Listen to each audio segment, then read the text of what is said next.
Buen día, amados hermanos, espero que se encuentren muy bien. El día de hoy retomamos con la segunda parte de este subtema, por así decirlo, de la serie de devocionales de conocer a Dios. Y el día de ayer hablábamos acerca de los misterios divinos. Veíamos qué es un misterio divino. Le compartí un par de frases y meditábamos en lo que el apóstol Pablo escribió en Romanos capítulo 11. Pero sabe, justamente le dejé una pregunta al final sobre uno de esos misterios divinos, ¿no? Que es la Trinidad. Antes de entrar en eso, mi hermano, quisiera tocar otro tema. Bueno, como le mencioné, los misterios divinos deben movernos a adorar a Dios, deben movernos a reconocerlo como nuestro Dios, como un Dios eterno e infinito y nuestro único Dios verdadero. Pero sabe, aquí hay algo muy importante. Hay que tocar dos puntos muy buenos. Y lo primero es que lo ya conocido como la información limitada, vaya, por así decirlo. Am, los misterios divinos nos limitan de dos formas específicas y lo primero es por su información limitada, justamente. Aquí, con la información limitada, entendemos que simplemente hay cosas, como le mencioné el día de ayer, que no sabemos por qué Dios no las ha dicho. Pablo, en Primera de Corintios, capítulo 13, versículo 12, dice lo siguiente. Primera de Corintios, capítulo 13, versículo 12, dice así. Ahora, ahora vemos por espejo, oscuramente, mas entonces veremos cara a cara. Ahora conozco en parte, pero entonces conoceré como fui conocido. En este capítulo 13, Pablo habla acerca del amor. Viene a hablar de los dones y demás, pero aquí Pablo dice, en una frase dice así, por espejo, veo por espejo oscuramente. Ahora, mi hermano, ¿qué significa esto? Vaya, cuando Pablo dice que vemos como por espejo, un espejo oscuramente u oscurecido, es como si viéramos un reflejo borroso en un espejo antiguo. Tal vez vemos o nos vemos a nosotros, pero no nos vemos de una forma clara o nítida.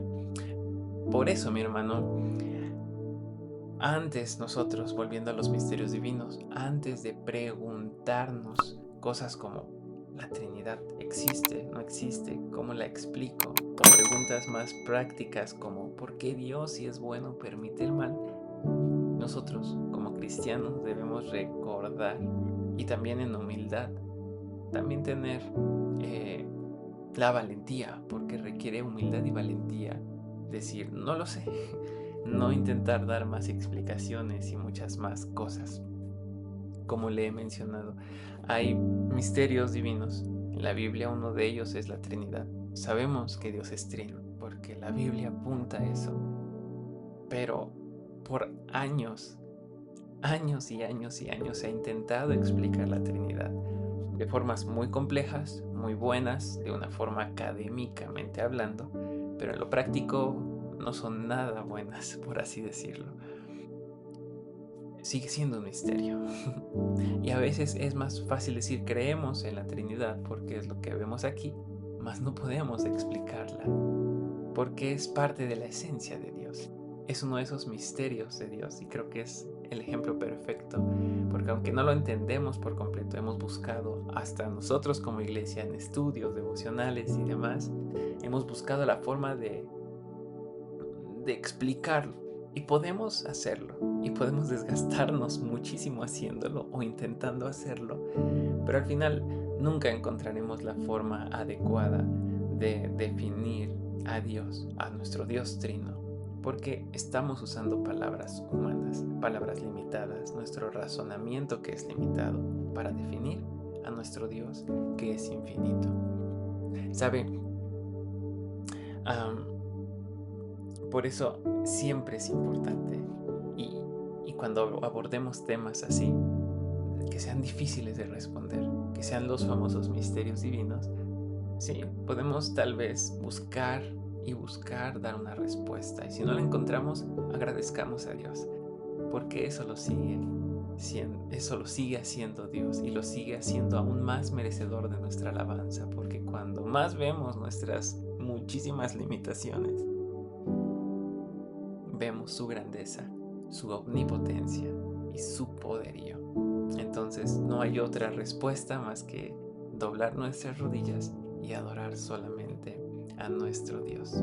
Ahora también existe, mi hermano, el entendimiento limitado. No solamente la información limitada, sino el entendimiento limitado, que van de la mano. Ya le he estado hablando de esto. Incluso cuando Dios, mi hermano, nos revela algo, como la Trinidad, evidentemente, nos lo revela como algunos teólogos dicen, como pequeñas pinceladas, ¿no? Tal vez no está la palabra trina, o yo soy tres, no dice Dios así, no, pero están ahí las pinceladas. Aunque Dios revele algo de Él, como su amor también, su justicia, su bondad, tal vez no nos revela la imagen completa. Entonces eso puede también ser complicado para nosotros porque simplemente no podremos explicarlo de manera lógica con nuestras palabras. Pensemos nuevamente en la Trinidad o en la divinidad y humanidad de Jesús. Afirmamos que son verdades porque las encontramos en la Biblia, pero nuestra lógica no puede explicar perfectamente cómo funcionan estos misterios divinos. Ahora, mi hermano, existen dos tipos de misterios divinos, los temporales y los permanentes. Sus nombres dicen lo que son cada uno, ¿no? Pero bueno, hablemos un poco de cada uno. ¿Para qué? Para entender el plan de Dios. Y para entender el plan de Dios debemos distinguir entre estos dos tipos, tanto los temporales como los permanentes. Bueno, los temporales, mi hermano, los misterios temporales son verdades que estuvieron ocultas. ¿Dónde estuvieron ocultas? Bueno, antes de Jesucristo. Los misterios temporales son verdades que estuvieron ocultas, pero que Dios decidió revelar en la historia. ¿A través de quién? De Jesucristo. Jesucristo es el máximo ejemplo. Pablo, si usted va a Efesios, en muchos pasajes como el Efesios 1, versículo 9, Efesios capítulo 3, versículo 3 y Efesios capítulo 6, versículo 19, Pablo nos habla de que el propósito eterno de Dios en Cristo fue un misterio que se mantuvo en secreto hasta el tiempo de los apóstoles. Lo que para un profeta en el Antiguo Testamento, mi hermano, era un misterio. Porque piensa en Isaías, tal vez sabía que escribía de alguien, pero no conocía por completo. Nosotros sabemos que eso se cumple en Jesucristo. Ahora, mi hermano, aún con esto en la mesa hay cosas que solamente sí conocemos cuando Cristo, y conocemos porque Cristo vino y murió por nuestros pecados, pero aún con eso habrá cosas y hay cosas que conoceremos únicamente o conoceremos hasta que Jesucristo regrese en gloria. Y yo estoy ansioso por conocer cada una de ellas, mi hermano. También Pablo menciona esto en 1 Corintios capítulo 13. Ahora, estos son los misterios temporales. Estuvieron ocultos un tiempo y después son revelados en Cristo Jesús, en su primera y en su segunda venida. Y los segundos misterios, que son los misterios permanentes, mi hermano, son un poco más complicados y es un concepto un poco más teológico, por así decirlo, pero es algo muy importante. La idea de los misterios permanentes son que nos hablan de la incomprensibilidad de Dios. Eso, mi hermano, nos enseña que la esencia y la totalidad de Dios no pueden ser comprendidas plenamente por nosotros. Como le he mencionado, nosotros somos seres limitados, con un raciocinio limitado, con un entendimiento limitado, todo limitado, y Dios es un Dios infinito. Entonces es imposible que podamos conocerle al 100%. Fíjese lo que dice Isaías capítulo 55 en los versículos 8 y 9, que dice lo siguiente: porque mis pensamientos no son vuestros pensamientos, ni vuestros caminos mis caminos, dijo Jehová. Como son mis Como son más altos los cielos que la tierra, así son mis caminos más altos que vuestros caminos y mis pensamientos más que vuestros pensamientos. Este versículo es maravilloso, mi hermano, porque la forma en la que inicia es simplemente asombrosa. Dice el profeta porque mis pensamientos no son vuestros pensamientos. Y después agrega en el versículo 9, ¿no? Como los cielos son más altos que la tierra, así son mis caminos, más altos que los de ustedes. Esto, mi hermano, nos lleva a uno de los atributos más maravillosos de Dios, que es la trascendencia de Dios. La trascendencia, ya lo hemos hablado, mi hermano, pero es la cualidad de Dios que indica que Él está por encima de todo. Él es trascendente, está por encima de todo y más allá de toda la creación, está fuera de nuestro tiempo, es atemporal también, está fuera también de nuestro alcance intelectual. Ahora, mi hermano, ¿qué hacer con todo esto? No hay que desanimarnos, sino al contrario, maravillarnos de que nuestro Dios, siendo así de enorme, de trascendente, siendo infinito, perfecto, maravilloso aún, como lo hemos visto en estos 4 devocionales, aún así decidió primero revelarse a nosotros a través de su creación, de su palabra y de Jesucristo. Y sumado a eso, decidió llamarlo a usted y a mí a salvación, para que pasáramos de ser enemigos suyos a ser hijos suyos mediante el sacrificio de Cristo Jesús. Mi hermano, esto es maravilloso, porque nos habla de que Dios merece toda nuestra adoración, toda nuestra alabanza, toda nuestra gratitud, porque es Dios. Ahora, ¿cómo cambia esto, mi hermano, nuestra vida?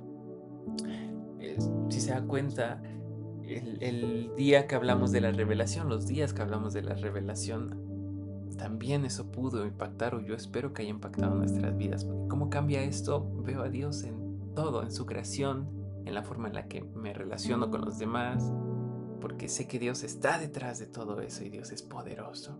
Pero ahora, ¿cómo esto de los misterios cambia nuestro día a día? Yo mencionaría 3 cosas. Lo primero es que debemos recordar y tener humildad. Dejemos de intentar todas las respuestas. A veces la arrogancia nos hace creer que podemos resolver y definir a Dios a la perfección, pero no podemos porque es Dios. Por eso los misterios, mi hermano, nos obligan a depender de Él y no de nuestra propia capacidad de entender. Lo segundo que podemos aplicar en nuestra semana, mi hermano, y en este día, es también confiar en la soberanía de Dios. ¿Cómo es esto? Cuando atravesemos circunstancias que no tengan sentido alguno en nuestra vida, recordemos a Job. Dios no le dio todas las respuestas que Job quería, pero Dios le recordó algo fundamental, que sabía lo que estaba haciendo. Descansemos en nuestro Dios. Recuerda lo que dice Deuteronomio capítulo 29, versículo 29. Las cosas secretas pertenecen a nuestro Dios, mas las reveladas son para nosotros. Regocijémonos, alegrémonos, mi hermano, en lo que ya conocemos y confiemos en lo que no sabemos de Dios. Y lo tercero que podemos aplicar en este día, mi hermano, es en vivir una vida de adoración para con Dios. Nosotros no querríamos un Dios que cupiera entero en nuestra cabeza, al que pudiéramos definir con 1 o 2 palabras, porque la verdad, si un Dios fuera definido en pocas palabras, nadie quisiera a ese Dios. ¿Por qué? Porque no sería Dios, como le dije en el devocional anterior. Pero sabe, eso es maravilloso, porque el hecho de que Dios sea incomprensible es lo que hace a Dios digno de nuestra adoración, digno de toda adoración. Esta semana, mi hermano, estos días, cuando oremos, no solo pidamos, sino adoremos a Dios por su inmensidad, porque es infinito, porque es eterno, porque escapa de nuestro entendimiento, porque es Dios. Adorémoslo a Él. adorémoslo por su poder, por su grandeza, porque Dios es nuestro Dios, el cual sus caminos son infinitamente, como decía Isaías, más altos que los nuestros. Le pido que me acompañe en una oración. Señor y Padre nuestro, gracias te damos por esta reflexión que nos permites tener el día de hoy sobre aquello que has decidido no revelarnos. Gracias porque primeramente también te ha revelado a nosotros, pero también gracias por ser un Dios que supera todo nuestro entendimiento. Ayúdanos a descansar en tus secretos y a confiar en tu sabiduría cuando nuestra lógica falte, cuando nuestra lógica, nuestro pensamiento también falle. Enséñanos, Padre, también y motívanos a adorarte no solo por lo que entendemos, sino también por lo inmenso que eres y lo que no entendemos, porque eso te hace Dios. Gracias porque nos das la oportunidad de meditar en esto y ser desafiados a vivir en humildad, a vivir en agradecimiento, a confiar plenamente en ti y a vivir una vida de adoración genuina al único Dios verdadero que eres tú. En tu nombre oramos. Amén. Que Dios les bendiga, mis hermanos.